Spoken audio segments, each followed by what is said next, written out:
Hello, I am Joelle. I am a digital communications coordinator at the Calgary Food Bank in Calgary, Alberta, Canada. For as long as I can remember, I have been passionate about digital media and have always had an interest in marketing. Thinking back to my teenage years, a couple of adverts really stood out to me and drew my attention to marketing. One of those adverts was the Canadian Public Service announcement, the North American House Hippo advert, which made one of the world's most dangerous animals into a cute yet fictional breed of hippos.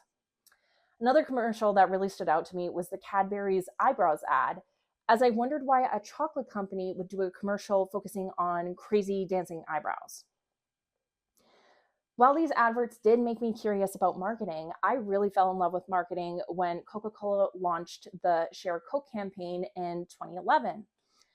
At this time, I didn't fully understand why I loved this campaign so much. At a high level of interpretation, I was intrigued that an everyday drink product like Coca Cola could create such a compelling marketing campaign simply by swapping the brand labels with people's names. As I finished my MA at Falmouth University, I now have a deeper appreciation for the execution for the Share a Coke campaign than before I took this course. But I'm going to touch more on that later. In this presentation, I will first provide my professional and educational background. Then I will be discussing the future of marketing and digital communications, including emerging themes that marketers should be prepared for within the next 5 years. I will then explain how I intend to use my major project in the industry and my intended career progression. Finally, I will conclude with my single most important takeaway from my studies. Let's get started. Background, education and career. I have always had a heavy interest in the digital arts, so I knew I would pursue this passion in some professional manner. I went to school at Medicine Hat College for a bachelor's in applied arts, where I focused my studies on graphic design, web design, photography, and videography. During the summers through school, I got a work term at a company called Wedding Star, where I was able to gain some real workforce experience in the design industry before I graduated.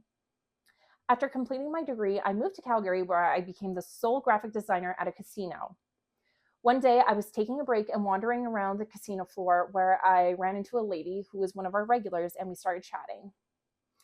She mentioned that she was going to Costco to get some groceries, but instead came in for one of our new slot machines that we had been advertising on social media. After this conversation, I felt a little perplexed. I didn't want my marketing to be used to deter someone from taking care of themselves, but at the same time, I did acknowledge that my advert had worked at getting a customer into the casino doors. At this time, I didn't know this, but from this situation, I was actively figuring out what type of marketer I wanted to be. In the first module of this MA, I was introduced to Amy Keene's ideology of what a modern marketer behaves like. Keene highlights that a modern marketer is someone who wants to bring change to the industry and be a creative force for good. Keene's ideology deeply resonated with me and unknowingly my past self. After chatting with the casino customer, I ultimately realized that the casino industry didn't align with my professional goals as a marketer, and I was then on the hunt for my next career progression. I applied at a job for the Calgary Food Bank, where I am now the digital communications coordinator, and I am 3 years into my role. As I progressed my career in the nonprofit industry, I knew that I had to pursue further education and marketing. While I felt really well versed in my design skills, I lacked the ability to make data driven decisions. Soon after I came to this conclusion, I applied for the Falmouth University MA program for marketing and digital communications, where I began my MA journey. The future of marketing. I've learned that the marketing and digital communications industry is ever changing and driven by evolving technological advancements, consumer behavior, and regulatory frameworks. Within the next 5 years, key themes such as product and service innovation, authenticity, and first party data will shape how brands connect with their audiences, presenting both opportunities and challenges. This outline uses industry examples to demonstrate real world applications and recommendations about how marketers can navigate these shifts effectively in their own sectors. Theme 1, product and service innovation. Apple coined the phrase, "there's an app for that." And they're not wrong. Whether you're booking a haircut or paying a phone bill, there are apps for what seems like every service imaginable. Apps offer numerous benefits by providing users with convenient on-demand access to a wide range of services and information anytime and anywhere with just a few taps. Brands that use apps are able to enhance the user experience by personalizing content and features to individuals' preferences and needs. However, there are some challenges with apps. Google Play and Google Store have over 7 million apps combined. Researchers conducted an online survey among German smartphone users. The results showed that on average, users have about 48 apps installed on their phones, but only use 13. As a result, almost half of the individuals surveyed expressed concerns about having way too many apps on their phones. The volume of apps have led to user fatigue because with every app downloaded, a new account has to be created, verified, and payment entered, as well as also maintaining the app by updating it every now and then.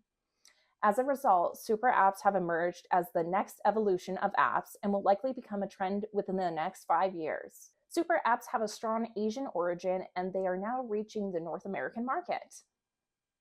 Super apps offer multiple personalization services within a single app compared to using a single app for a single service.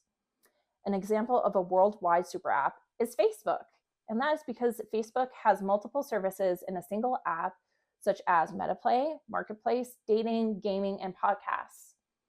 Super apps can be innovated for companies as this strategy involves entering new markets and expanding companies' services or product ranges through diversification.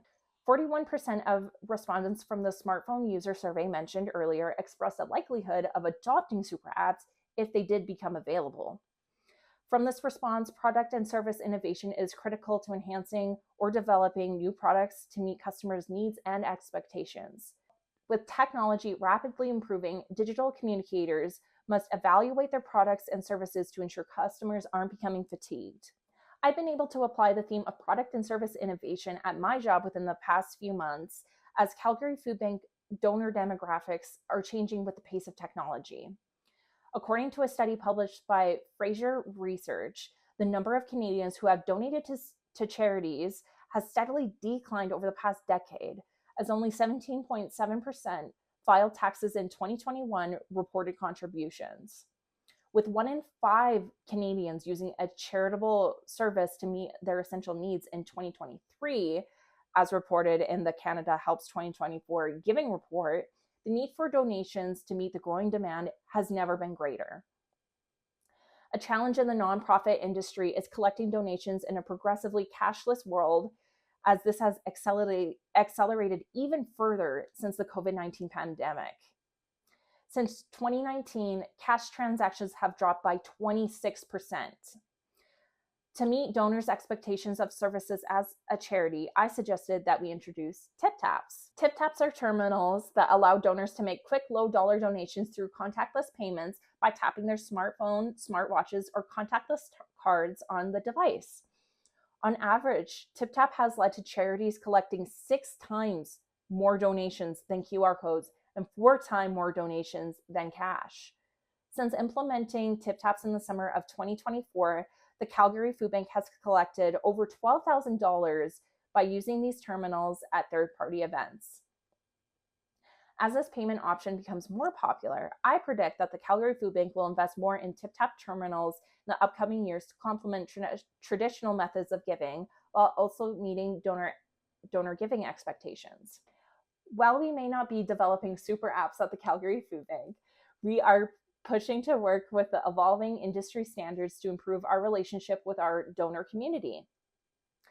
My recommendation to digital communicators and marketers is to apply the theme of product and service innovation to their own industries within the next 5 years to address customers' changing expectations due to technology. Embracing emerging industry tools and strategies will enable marketers to stay competitive while anticipating and meeting evolving customer demands. Theme 2, authenticity. AI-generated artwork has taken the internet and design industry by storm.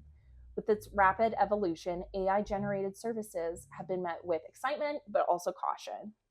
On one hand, AI visual generator services can be a tool for communication, brainstorming, and efficiency in the design process. AI can push designers to think above and beyond what is possible and inspire solutions that humans may have not considered in both form and function. Collaborating with AI generative image services in the early stages of design can aid designers in creative burnout by exploring new ideas and communicating concepts. On the other hand, digital communicators and marketers must be aware of heavily relying on AI for final results, as the brand's authenticity can be at risk. A recent example of this is Michaels Halloween Wolf Canvas print. Michaels is one of North America's largest arts and crafts stores. Michaels caters to hobbyists, artists, and crafters of all levels, selling supplies for various creative projects such as materials for DIY projects, home decor, painting, knitting, and more. Michaels faced criticism on TikTok for one of their 2024 Halloween products, which was a print featuring a ghostly woman surrounded by 3 wolves. Upon the launch, customers quickly discovered an AI image generator service was used to create the print. A TikTok with over 330,000 likes by creator Jack Valentine was quick to point out the incorrect anatomy of one of the wolves, as it had 3 front legs. Valentine also drew attention to the watermark of an AI image generator called FreePix, evidently showing that the print was created using AI assistance. As a result, customers were overwhelmingly disappointed that Michaels, a brand that is supposed to support creativity and traditional arts, had used AI. Using AI-generated visuals represents a loss of craftsmanship and personal touch, which is central to Michaels' brand. Relying on vendors that produce AI artwork is inauthentic to Michaels as a brand, as one of their core brand values is, "We put people first." Not only is this inauthentic, but it also is a huge missed opportunity to spotlight an artist from the Michaels community to further connect with their target audience. In contrast to Michaels, Etsy has committed to authenticity by implementing new tags for products that can clarify a seller's role in product creation. In addition, Etsy has also released anti-AI ads to showcase the importance of supporting human artists by using Etsy's platform to purchase products. Artists seem to connect with this advert, as posts on social media began to include creators labeling their work with a badge that says "created with human intelligence," as a clever nod to AI watermarks on artworks, such as the Wolf Canvas product from Michaels. I've utilized the theme of authenticity at my job by highlighting how the Calgary Food Bank ensures employees are placed in a financial position that likely would not result in staff having to become clients themselves by providing a living wage. The Calgary Food Bank is a certified living wage employer in the province of Alberta. This means the Calgary Food Bank pays employees at all levels of the organization a wage that meets their basic needs, such as purchasing food. A living wage is different from a minimum wage, as minimum wage is required by law. In contrast, employers voluntarily implement a living wage. By ensuring fair pay, the Calgary Food Bank remains authentic to our mission to make food accessible to everyone in our city by ensuring that staff do not need to access emergency food services themselves. I have showcased our certification with Alberta Living Wage Employers on our social media, website, and annual reports to demonstrate the Calgary Food Bank is committed to ethical employee practices by providing appropriate wages. As the cost of living continues to rise, transparency, such as employee pay, will likely be a key factor in demonstrating authentic internal ethical practices in addition to external services for clients. To remain authentic in the next 5 years, digital communicators and marketers must prioritize transparency with their audiences by making decisions that align with their brand's mission and values. I recommend that digital communicators and marketers focus on delivering value-driven content, aligning with your brand's core mission, and avoiding overly polished or insincere messaging. Emerging technologies can benefit marketers, but ensure they are used to enhance and not replace human connection. Theme 3, first-party data. Regulations such as the GDPR privacy laws are expanding, significantly impacting marketers and digital communications within the next 5 years. As a result, marketers will need to rethink how they collect, store, and use consumer data. Maya Epstein is the global brand director for Nestle, and she shares her perspective on the role of data ethics and privacy in global media planning. Epstein emphasizes that marketers now engage with more active and informed consumers, making personalization crucial. Although using first party data results in respectfully targeting with the consumer's full consent, the trade off is access to less data, which makes achieving effective personalization more difficult. Nike has collected first party data by engaging its consumers through its Nike Plus ecosystem by engaging consumers in community and gamification, resulting in first party data being collected. The suite of apps and platforms through Nike Plus, such as Nike Run Club and Nike Training Club, provide value to users through the opportunity for consumers to exercise together and connect with friends through leaderboards, challenges, and social features. This gamified element increases user engagement and gathers more data about users' preferences and behaviors in a natural and non-intrusive way. Matt Friend is the executive vice president and CFO of Nike and speaks about the success of Nike Plus, saying, "We now have over 79 million engaged members across our Nike ecosystem. And as Nike's digital ecosystem continues to grow, we are beginning to see the compounding benefits of scale, from brand awareness and consumer connection to data-informed personalization and inventory utilization to loyalty." By fostering a sense of community, Nike encourages people to spend more time in their app and interacting with their brand. Nike doesn't just collect data, it offers value in return, like workout tracking, coaching, and personalized recommendations, making users more willing to share data. As a result of Nike Plus ecosystem, in 2022, customer engagement grew by 27% and repeat buyers by 50% compared to 2021. The theme of first-party data is also relevant at my job. At the Calgary Food Bank, one of our 3 key values is being committed to excellence, which includes our systems. This ensures our systems are aligned, integrated, and optimal for all aspects of the organization. With both client and donor first-party data collected, the Calgary Food Bank ensures that systems can collect, store, and protect this information to comply with CRA regulations. In terms of collecting data, our research team collects client first-party data by offering surveys for a chance to win gift cards to various stores in various amounts to receive feedback about our services. Similarly, I conduct email surveys for our subscribers for our emails to create tailored content at the frequency desired by our audience. To ensure best practices and compliance with CRM, myself and my colleagues ensure that donors, volunteers, and clients actively agree to receive emails and that they are given ongoing control over their data by having the ability to opt out or update preferences at any time. For marketers, media planners, and digital communicators, the shift to focus on first-party data strategies will only grow over the next coming years. My recommendation to colleagues in the industry is to not rely on regulations to catch up, to implement ethical data collection processes. Marketers should proactively prepare for regulation changes by investing in privacy-focused technologies and systems to prioritize first-party data collection and consent management. My major project. My major project has given me unique skills that will set me apart from other candidates in future interviews. For instance, it has helped me develop critical primary and secondary research skills to better understand consumer behavior through qualitative and quantitative data collection and analysis.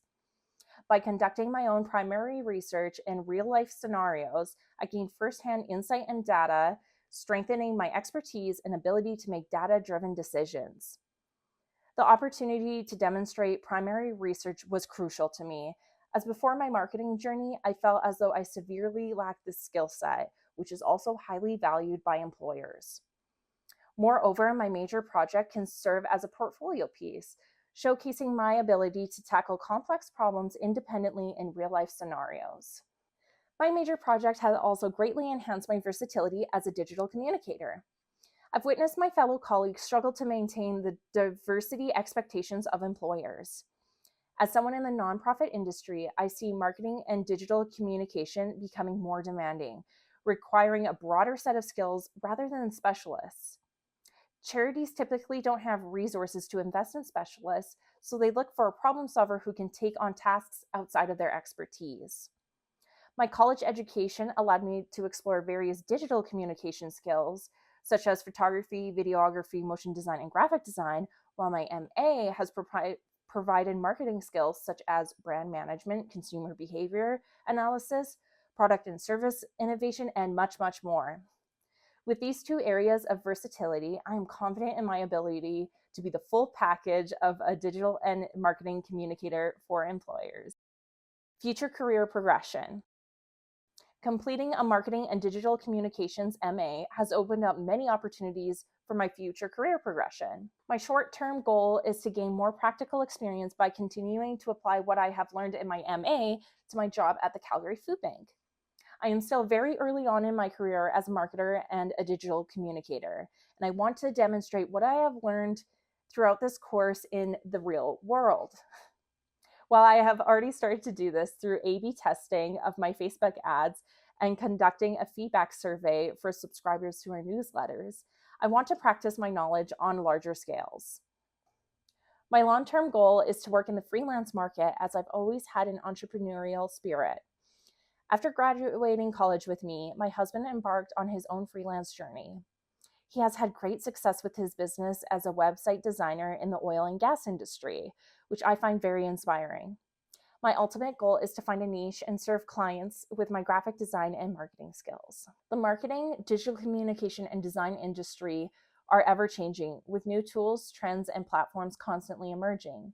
As a result, I am committed to a lifelong commitment of learning, whether that means staying current with the latest design trends or mastering new marketing analytical tools.